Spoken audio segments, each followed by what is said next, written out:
Stock market basics to advance day 29. ఈరోజు ఈ వీడియోలో బేసిక్ మార్కెట్ స్ట్రక్చర్ అంటే ఏందో తెలుసుకుందాం. ఇందులో మనకు up trend, down trend, consultation అనేది 3 పార్ట్స్ ఉంటాయి అనమాట. ఈ 3 పార్ట్స్ అనేవి మనకు చాలా ఇంపార్టెంట్. మార్కెట్ అనేది ఒకవేళ అప్ ట్రెండ్ ఉందనుకోండి, అప్ ట్రెండ్ ప్రకారం మనం బయింగ్ సైడ్ తీసుకుంటాం. ఎప్పుడైతే మార్కెట్ అనేది హయ్యర్ హైస్, హయ్యర్ లోస్ అనేవి చేస్తుందో అప్పుడు అప్ ట్రెండ్ అంటారనమాట.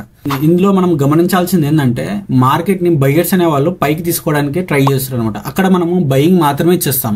ఇప్పుడు మనము కన్సల్టేషన్ జోన్ గురించి తెలుసుకుందాం. ఎప్పుడైతే మార్కెట్ అనేది ఈక్వల్ హైస్, ఈక్వల్ లోస్ అనేది ఎప్పుడైతే చేస్తుందో దాన్నే కన్సల్టేషన్ మార్కెట్ అంటారు. బయర్స్, సెల్లర్స్ అనే వాళ్ళు మధ్యలోనే ఉన్నారనమాట. అంటే అక్కడ పైకి పోతలేరు, అక్కడ కిందికి వెళ్తలేరు, మధ్యలోనే కన్సల్టేషన్ అనేది జరుగుతుంది. దాన్ని కన్సల్టేషన్ మార్కెట్ అంటారు. ఇక్కడ బయర్స్, సెల్లర్స్ అనే వాళ్ళు వాళ్ళ కంట్రోల్లో ఉండరు. ఇక్కడ ఏ స్ట్రాటజీ చేసినా మనకు వర్కౌట్ అనేది కాదు. ఈ కన్సల్టేషన్ మార్కెట్ లో ఎక్కడైతే బ్రేక్అవుట్ అవుతుందో అక్కడ మనకు హ్యూజ్ మూవ్మెంట్ అనేది వస్తుంది అనమాట.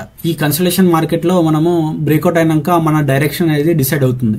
దాన్ని కన్సల్టేషన్ మార్కెట్ అంటారు. థర్డ్ వన్ వచ్చేసి downtrend. Lower lows, lower highs అనేది చేసుకుంటూ వెళ్తుంది. ఇది లోవర్ లోస్, లోవర్ హైస్ అనేది ఎందుకు చేస్తుంది అంటే సెల్లర్స్ అనే వాళ్ళు పైకి వెళ్ళి పుష్ చేస్తూ ఉంటారు అనమాట దీన్ని. అందుకే ఇది డౌన్ ట్రెండ్ లో వెళ్తుంది.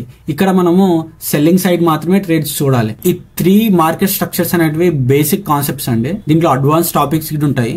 ఇవి రానున్న రోజుల్లో మనం తెలుసుకుందాము. స్టెప్ బై స్టెప్ నేర్చుకుందాం. లైక్ చేసి సబ్స్క్రైబ్ చేయండి.